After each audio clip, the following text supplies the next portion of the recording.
विचार करने की बातें हैं भाई और बहनों। 2014 से पहले गुरुदेव भगवान सत्संग में कह रहे हैं कि प्रार्थनाएं तो तब भी लगती थी। प्रार्थनाएं गुरुदेव भगवान जब 2014 से पहले बरवाला आश्रम में थे या किसी भी आश्रम में थे तो प्रार्थनाएं तब भी लगती थी। और प्रार्थना लगाने वाले मैनेजमेंट भाई थे, जो मैनेजमेंट करता थे वहाँ पे सेवादार थे, वो ही भक्तों की प्रार्थना लगाया करते थे। तो गुरुदेव भगवान क्या कह रहे हैं एक सत्संग के माध्यम से कि एक प्रार्थना आई थी कि मैं सरपंच बन लूं। तो गुरुदेव भगवान कह रहे हैं कि भले आदमी, जब सरपंच ही बनना है तो फिर भक्ति क्यों करनी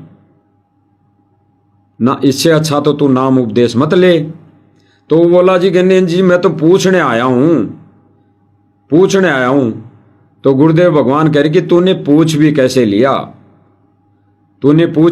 लिया। तो भाइयों और बहनों, इस सत्संग से यही सार निकल कर आता है कि गुरुदेव भगवान प्रत्यक्ष सामने रहते हुए भी कोई राजनीति का आदेश नहीं देते। तो वो एकांत में बैठकर तो दे ही नहीं सकते किसी भी परिस्थिति में, किसी भी सूरत में। और अगर कोई थर्ड पर्सन यानी किसी के माध्यम से कोई आदेश आ रहा है तो सर्वप्रथम तो हमने गुरुदेव भगवान के उस वाणी पर अमल करना पड़ेगा जो सूक्ष्म वेद की वाणी है, जो गुरुदेव भगवान कई सत्संगों में उसका जिक्र कर चुके कि जब तक ना देखे निज नैना तब तक ना माने गुरु के बहना।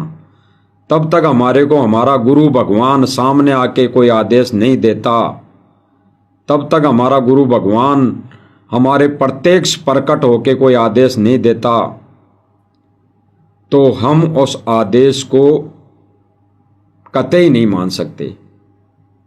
ज्ञान आधार यह कहता है भाई और बहनों। हम वो सत्संग सुनते हैं गुरुदेव भगवान का जो 2014 से पहले गुरुदेव भगवान सत्संग में कह रहे हैं कि भक्तों की प्रार्थना ही कैसे लगती थी और फिर गुरुदेव भगवान उन पर क्या आदेश देते थे।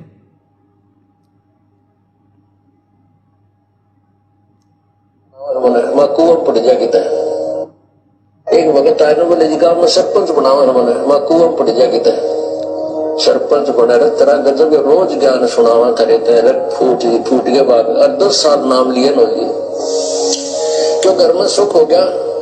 अच्छे ट्रक चले गाँव वाले तेने सोचा कि 2 पैसे फालतू लाओगा 5-10 रुपया होगा, तो बोला कुआं पड़ जाए इसका अच्छा था ना जो मैं आज्ञा लेना आऊंगा नहीं खड़ा हूंगा। फिर भाई तो पूछ के कैसे दिया मेरे तेरा गजब हुई। तो पुण्यात्माओं, इस काल का भयंकर जाल है, इससे बचना पड़ेगा आपने। इस ज्ञान गुरुदेव भगवान ने स्पष्ट कर दिया भाइयों और बहनों इस सत्संग के माध्यम से कि जब भक्तों की प्रार्थनाएं लगती थी बरवाला आश्रम में राजनीति को लेकर, राजनीति पर अगर कोई भगत कोई चुनाव लड़ने की सोचता था या चुनाव लड़ने के लिए खड़ा होता था तो वो सोचता था कि क्यों ना गुरुजी से तो एक बार पूछ लिया जाए। तो वो गुरुजी से प्रार्थना लगवाता था अपनी, भाई मेरी गुरुजी से प्रार्थना लगा तो भाई मैं गांव वाले मुझे सरपंच बनाते हैं तो बन जाऊं क्या। तो गुरुजी ने इस पर उसको लताड़ लगाई भाई और बहनों।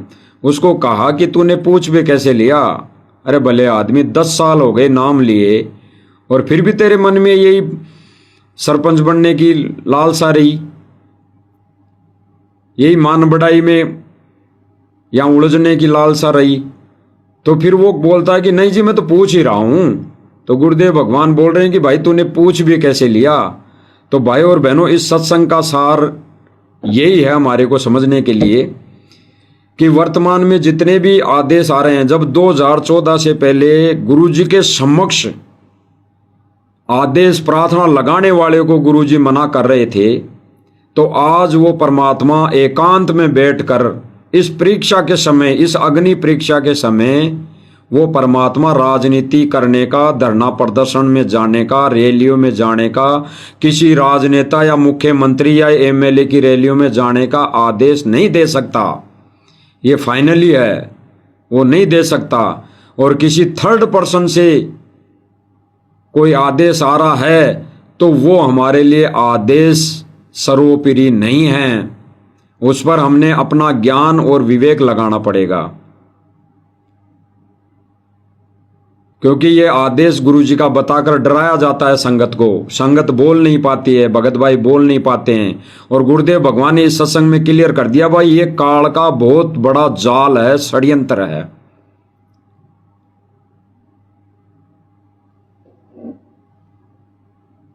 तो भाई और बहनों, गुरु जी ने इस सत्संग में स्पष्ट कर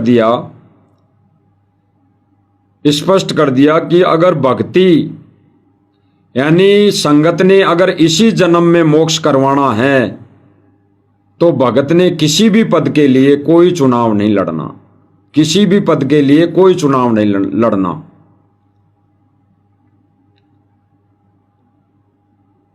अब गुरुदेव भगवान ने सारा सब कुछ स्पष्ट कर दिया कि किसी भी पद के लिए चुनाव लड़ना तो दूर, हमने इस गंदी राजनीति के आसपास भी नहीं जाना। गुरुदेव भगवान ने एक सत्संग में एक विशेष संदेश में क्लियर किया है कि हम भक्तों ने इस राजनीति के तो आसपास भी नहीं जाना। तो फिर हम गुरु जी का आदेश बताकर राजनेताओं की रैलियों में कौन लेकर जा रहा है भाई और बहनों, कौन लेके जा रहा है? इस पर विचार विमर्श करने की जरूरत है हम संगत ने, क्योंकि समय ही ऐसा चल रहा है भाई और बहनों। ये कलयुग है, एक टेक्नोलॉजिक युग है। काल अपनी पूरी शक्ति लगाएगा भाई और बहनों, किसी भी माध्यम से भक्तों को तोड़ने के लिए, भ्रमित करने के लिए। और आज वही प्रक्रिया चालू है भाई और बहनों। जो समझ गया वो इस परमात्मा के अखाड़े का पहलवान है, अन्यथा तो फिर काल के पाले में जाना ही जाना है भाई और बहनों। तो मालिक की दया से भाई और बहनों, ये लाइव आने का उद्देश्य मालिक की रजा से, प्रेरणा से यही होता है कि भाई बहनों को संदेशा दिया जाए। क्योंकि गुरुदेव भगवान ने हमारे को एक सत्संग में बताया है कि अगर कोई भाई बहन रास्ता भटक गया हो या फिर अग्नि में हाथ देने चला हो तो हम उसे छोड़ नहीं सकते। जहाँ तक हमारी पार बसाएगी तो हम उसे बचाने की कोशिश करेंगे। ये गुरुदेव भगवान ने बोला कि ये शिष्य का परम कर्तव्य है, परम धर्म है कि अपने भाई और बहनों को बचाना। अगर वो रास्ता चूक गए हैं या रास्ता गलत पकड़ रहे हैं तो हमारा फर्ज बनता है कि हम उसे बार बार अवगत कराएं, बार बार उसको दिशा निर्देशित करने की कोशिश करें मालिक के ज्ञान आधार से। फिर वो ना माने, फिर वो परमात्मा जाने और वो जाने। क्योंकि जब लेखा जोखा होगा तब वो बोलेगा कि परमात्मा मुझे किसी ने बताया नहीं, तो फिर परमात्मा वो रील चला देगा कि तुझे उस भक्त ने बताया तो था लेकिन तूने माना नहीं। तूने केवल उन सेवादारों की मानी जो मेरे करीबी थे और केवल वो स्वार्थवश मेरे पीछे लगे हुए थे, मेरे करीबी बने हुए थे। तूने उनको मान लिया, तूने उनको ज़्यादा महत्व दिया, क्या सोचकर कि ये गुरुजी के करीबी हैं, गुरुजी के हितैषी हैं, गुरुजी के परिवार वाले हैं, गुरुजी के सगा संबंधी है, रिश्तेदार हैं। तो ये बिल्कुल सही कह रहे होंगे, ये जानकर, ये सोचकर उनको ज़्यादा महत्व दिया। फिर गुरुदेव भगवान कहेंगे कि तूने सत्संगों पर अमल नहीं किया, सत्संग पर विचार नहीं किया, ज्ञान और विवेक नहीं लगाया।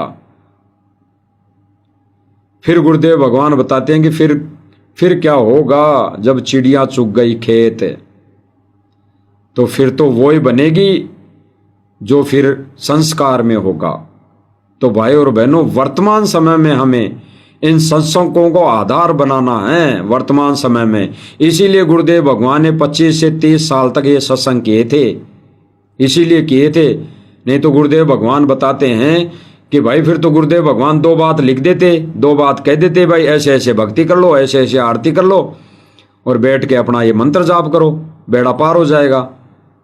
अगर ऐसा ही करना होता परमेश्वर को तो परमेश्वर किसी के भी माध्यम से करा देता। आज उन्हें खुद को आने की जरूरत नहीं पड़ती भाई और बहनों, वो खुद नहीं आता। आज ये विधान तो पहले ही लिखा हुआ था, ये सारी भक्ति क्रिया तो पहले ही शास्त्रों में लिखी हुई है, पूर्ण परमेश्वर की भक्ति क्रिया तो सारी सब कुछ लिखी हुई है, सारे मंत्र लिखे हुए हैं, लेकिन वो परमात्मा खुद स्वयं देने के लिए, भक्ति करवाने के लिए आता है भाई और बहनों।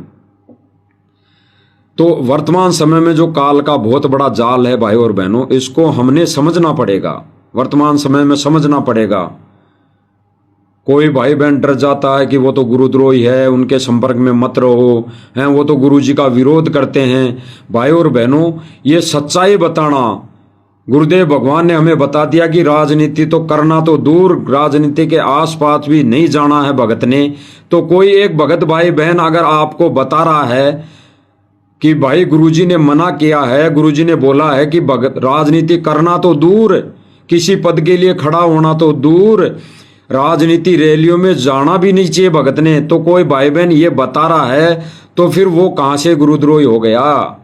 वो सच्चाई बता रहा है भाई और बहनों। ये भी एक काल का बहुत बड़ा षड्यंत्र है, जाल है,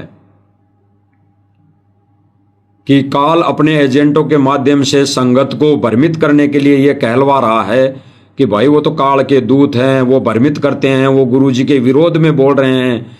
गुरुजी के विरोध में तो तब बोला जाता है, तब माना जाता है कि जब गुरुजी की बातों का विरोध करें, गुरुजी के सत्संगों का विरोध करें, गुरुजी के खिलाफ कोई शब्द बोले। तो भाई और बहनों, 15 साल में किसी भी भाई बहन ने कोई गुरुजी के खिलाफ कोई शब्द बोला हो, सत्संगों के खिलाफ कोई शब्द बोला हो, या गुरुजी के ज्ञान के विपरीत कोई बात की हो, या फिर किसी भी लाइव में, किसी भी मैसेज में, किसी भी संदेश में, किसी भी प्लेटफार्म पर अगर गुरुजी के विपरीत कोई संदेश दिए हों, तो तब वो बात बने, तब माने कि भाई यहां पे ये चीज गुरुजी के विरोध बोली गई है। बाकी तो संदेशा जो भाई बहन दे रहे हैं, भाई बहनों, उनका संदेशा देने का अपना अपना नजरिया है, अपनी अपनी सोच है। वो किस आधार से संगत को समझाने के लिए वो संदेशा देते हैं, क्या वर्ड लिखते हैं, वो उनके ऊपर डिपेंड करता है। तो गुरुदेव भगवान ने सारी चीजें कर दी है भाई और बहनों। फिर जब गुरुदेव भगवान ने सारी चीजें कर दी कि राजनीतिक रैलियों में नहीं जाना है भगत को, किसी धरना प्रदर्शन में नहीं जाना है, हमें केवल गुरुदेव भगवान के ही ऊपर आसक्ति होना है, गुरुदेव भगवान के आदेशों पर ही चलना है। तो फिर ये वर्तमान समय में भक्तों को गुरुजी का आदेश बताकर कौन भ्रमित कर रहा है, कौन ले जा रहा है धरना प्रदर्शनों में, इस पर विचार करने की बातें हैं भाई और बहनों। अब हम सुनेंगे वो सत्संग गुरुदेव भगवान के मुख कमल से, तो दूध का दूध और पानी का पानी हो जाएगा भाई और बहनों, कि गुरुदेव भगवान ये जो शब्द बोल रहे हैं, वचन बोल रहे हैं, वो किन के लिए बोल रहे हैं। दास थोड़ा सा जिक्र करना चाहेगा मालिक की दया से। भाई गुरुदेव भगवान ने ये जो शब्द बोले हैं इस सत्संग के माध्यम से, वो सेवादारों के लिए बोले हैं, केवल हमने समझने की बात है। तो हम सुनेंगे वो सत्संग। अब जब तक हम सही नियम पर नहीं चलेंगे, हम सही नियम पर नहीं चलेंगे, संत मर्यादा में नहीं रहेंगे और भक्ति कर रहे हैं, तो वो व्यर्थ है और वो संत के ऊपर भार बन जाता है। जो ऐसे अधूरे व्यक्तियों को जो नाम देते हैं, जो सब गलतियां कर रहे। अब जब तक हम सही नियम पर नहीं चलेंगे, हम सही नियम पर नहीं चलेंगे, संत मर्यादा में नहीं रहेंगे और भक्ति कर रहे हैं, तो वो व्यर्थ है और वो संत के ऊपर भार बन जाता है। जो ऐसे अधूरे व्यक्तियों को जो नाम देते हैं, जो सब गलतियां कर रहे। गुरुदेव भगवान इस सत्संग के माध्यम से भाई और बहनों हमें समझाना चाह रहे हैं, भाई नाम भी ले रहे हैं और भक्ति भी कर रहे हैं और मर्यादा तोड़ रहे हैं, तो वो गुरुदेव भगवान के शिष्य नहीं हैं। गुरुदेव भगवान कह रहे हैं कि उन शिष्यों का फिर उस गुरु पर भार होता है। जैसे 425 वर्ष पहले 64 लाख शिष्यों का भार था, क्योंकि गुरुदेव भगवान तो अंतर्यामी है भाई और बहनों, अंतर्यामी। वो परख लेता है, हीरे की परख जोरी जान लेता है। तो हीरे कौन हैं, लाल कौन है और लालड़ी कौन है तो परमात्मा ने परख कर ली है। तो परमात्मा फिर अपने सिर पर बेवजह का बोझ नहीं रखता, चाहे भले ही 5 करोड़ 10 करोड़ पूरी दुनिया गुरु जी की शरण में आ जाएं, अगर वो मर्यादा में नहीं है तो परमात्मा उनका अंतर आत्मा से कनेक्शन काट देता है, क्योंकि परमात्मा अपने सिर पर उन शिष्यों का बेवजह भार नहीं रखता कि वो पार नहीं होती है। फिर भी वो गुरु कहे कि ये तो मेरे शिष्य हैं, ये तो मेरे शिष्य हैं, मेरे बच्चे हैं, तो उस पर भार बन जाता है। तो परमेश्वर ये लीला करता है उस भार को पटकने की। तो भाई और बहनों, वर्तमान समय में भी गुरुदेव भगवान ने ये लीला की सन 2014 में। कोई भाई बहन कहे कि ये बरवाला कांड उसने करवाया है, बरवाला कांड सरकार ने करवाया है, बीजेपी ने करवाया है, उन धर्मगुरुओं ने करवाया है। कोई बरवाला कांड नहीं करवा सकता भाई और बहनों। ये तो परमात्मा कोई कारण बनाता है उन शिष्यों का भार उतारने के लिए, उनको साइड में करने के लिए, अंतरात्मा से कनेक्शन काटने के लिए कोई रीजन बनाता है, कारण बनाता है। उसमें काल का भी दाव होता है भाई और बहनों, उसमें काल का भी बहुत बड़ा रोल होता है। तो परमात्मा फिर वहां पे अपना दाव खेलता है। जैसे 625 वर्ष पहले काल का दाव लगा, काल का दाव लगा 1-2 भक्तों में, कुछ 10-5 भक्तों में दाव लगा। वो कहने लगे कि भाई कबीर जी तो वहां जाके बैठ रहा है, वैश्या के घर बैठ रहा है, गणिका माई के घर में बैठ रहा है, ये तो ऐसे तो बदनाम हो जाएंगे हम। तो फिर परमात्मा ने सोचा कि क्यों ना इनकी फड़क निकाल लूं। ये देखा देखी में मेरे शिष्य बने हुए हैं, या फिर कुछ ज्ञान को भी, इतना जो सत्संग सुनाया इतने दिनों, इस सत्संग को भी अमल में ला रहे हैं, ये इस सत्संग पर भी विचार कर रहे हैं, अपना बुद्धि और विवेक लगा रहे हैं। तो फिर परमात्मा ने भाई और बहनों झाड़ा लिया और 64 के 64 लाख को सिर से पटक दिया, यानी अंतर आत्मा से कनेक्शन कट गया। एक भी भगत पार नहीं हो पाया 64 लाख में से, एक भी, सबके सब फेल हुए। तो आज बरवाला कांड जब काल ने षड्यंत्र रचा, तो इस षड्यंत्र के पीछे परमात्मा ने अपना भी काम निकाल लिया। परमात्मा ने भी अपना काम निकाल लिया। उस माध्यम से सब भक्तों की परीक्षा ले ली। 10 से 15 लाख थे बरवाला कांड में, कांड तक भगत 10 से 15 लाख संगत थी। तो परमात्मा ने उस माध्यम से उस काल के षड्यंत्र में अपने हीरे मोती लालों के भी परख कर ली परमात्मा ने। सुनेंगे भाई और बहनों, गुरुजी के मुख कमल से सुनेंगे हम सत्संग। तो वो उस संत पर वजन बन जाते हैं। तो वो संत उसका कोई न कोई समाधान निकालता है उनसे अपना वजन कम करने के लिए। हाँ, जो सत भक्ति कर रहे हैं उनका उद्देश्य कितने जो करोड़ अरब खरब कितने हो जाओ, वो तो अपनी भक्ति कर रहे हैं, विधिवत चल रहे हैं, उनको तो जहाज में बैठा दिया चलो। भाई और बहनों, इसमें गहरा संकेत दिया है गुरुदेव भगवान ने हमारे लिए। गुरुदेव भगवान कह रहे हैं, दोबारा हम सुनेंगे, इस पर रिवीजन करते जाएंगे मालिक की दया से। तो वो उस संत पर वजन बन जाते हैं।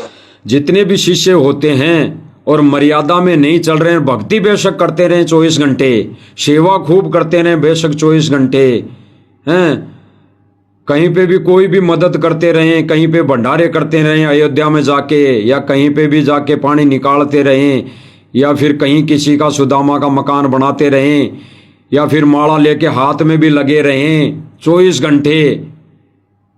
और मर्यादा वो तोड़ रहे हैं, मर्यादा तो तोड़ रहे हैं, मर्यादा में नहीं हैं। तो फिर गुरुदेव भगवान कह रहे हैं कि फिर ऐसे शिष्यों का भार वो परमात्मा अपने सिर पर नहीं रखता, कोई कारण बना के उनको हृदय से कनेक्शन काट देता है, अंतर आत्मा से कनेक्शन काट देता है। तो गुरुदेव भगवान क्या कह रहे हैं, तो वो संत उसका कोई न कोई समाधान निकालता है उनसे अपना, वो परमात्मा कोई न कोई समाधान निकालता है, कोई न कोई कारण बनाता है, कोई न कोई रीजन सामने लाता है, और उस कारण वो कारण बना के परमात्मा उन शिष्यों का भार अपने सिर से उतार देता है जो मर्यादा में नहीं है, जो गुरु वचन में नहीं है, जिन्होंने मर्यादाएं तोड़ रखी है वर्तमान समय में। तो उनको परमात्मा अपने सिर से बाहर उतार देता है, जो 2014 में ही, सन 2014 में ही उतार दिया था परमात्मा ने अपना भार। ये गहरा संकेत है भाई और बहनों, गहरा संकेत। भोजन कम करने के लिए, हाँ, जो सत भक्ति कर रहे हैं उनका वो बेशक कितने जो करोड़। गुरुदेव भगवान कह रहे हैं कि जो सत भक्ति कर रहे हैं, सत भक्ति, संत मंत्र मर्यादा मेरे के, चाहे वो करोड़ आ जाओ, चाहे पूरी दुनिया हो आ जाओ, तो उनके लिए क्या गुरुदेव भगवान क्या आदेश दे रहे हैं? उनके लिए परमात्मा करेंगे, उनके लिए तो जहाज खड़ा है, जहाज, वो सीधे सतलोक जाएंगे, सीधे। तो आज वर्तमान समय में इस पे भी जिक्र करेंगे कि वो सत भक्ति और 100% मर्यादा में रह के कौन भगत भाई बहन भक्ति कर रहा है। अरब खरब कितने हो जाओ, वो तो अपनी भक्ति कर रहे हैं, विधिवत चल रहे हैं, उनको तो जहाज में बैठा दिया चलो। तो वो उस संत पर गुरुदेव भगवान कह रहे हैं कि जो सत भक्ति विधिवत कर रहे हैं, विधिवत, जो परमात्मा ने विधि लिखी है शास्त्रों में, अपने सूक्ष्म वेद में, अपनी अमर वाणियों में, अमर ग्रंथ साहिब की वाणियों में जो विधि लिखी है, उसके अनुसार जो भगत भाई बहन सत भक्ति कर रहे हैं, उनके लिए तो वर्तमान समय में जहाज खड़ा है परमात्मा का आके। वो अगर अंतिम श्वास तक मर्यादा में रह के गुरु को परमेश्वर मानकर अगर भक्ति क्रिया करते रहे, सत भक्ति क्रिया करते रहे, तो परमात्मा सीधा उनको सतलोक लेके जाएगा जहाज में बिठा के। ये गुरुदेव भगवान ने इस सत्संग के माध्यम से क्लियर कर दिया भाई और बहनों। अब जो भगत भक्ति ना करके गुरु को भगवान ना मानकर मर्यादा में नहीं है और दिन रात पता नहीं ये मदद गुरुदेव का आदेश बता कर कि ये गुरुदेव का आदेश है, ये गुरुदेव का आदेश है, इतना करना है, इतने मकान बनाने हैं, इन्हीं में उलझ पुलझ हो रहे हैं 24 घंटे। अरे गुरुदेव भगवान ने बताया कि ऐसा परमार्थ भी नहीं करना जिसमें अपना आत्म कल्याण ना हो सके। जिस परमार्थ से अपना आत्म कल्याण ना हो, तो ऐसा परमार्थ भी नहीं करना कि हमें पार होने में बाधा हो। तो ये सारे के सारे भाइयों और बहनों, ये परमात्मा ने इसीलिए है ना, ये कारण बना के इन राष्ट्रीय समाज सेवा समिति मैनेजमेंट सेवादारों, कोऑर्डिनेटरों और जो भी भगत भाई बहन मर्यादा तोड़कर चल रहे हैं, उनका परमात्मा ने भार उतार दिया था, भार, सन 2014 में। और उसके बाद जितनी भी गुरुदेव भगवान के शरण में संगत आई है या बरवाला कांड के समय बची थी, कुछ कई भाई बहन मर्यादा में रहे थे, उनकी परमात्मा अब झोल ले रहा है, झाड़ा ले रहा है वर्तमान समय तक।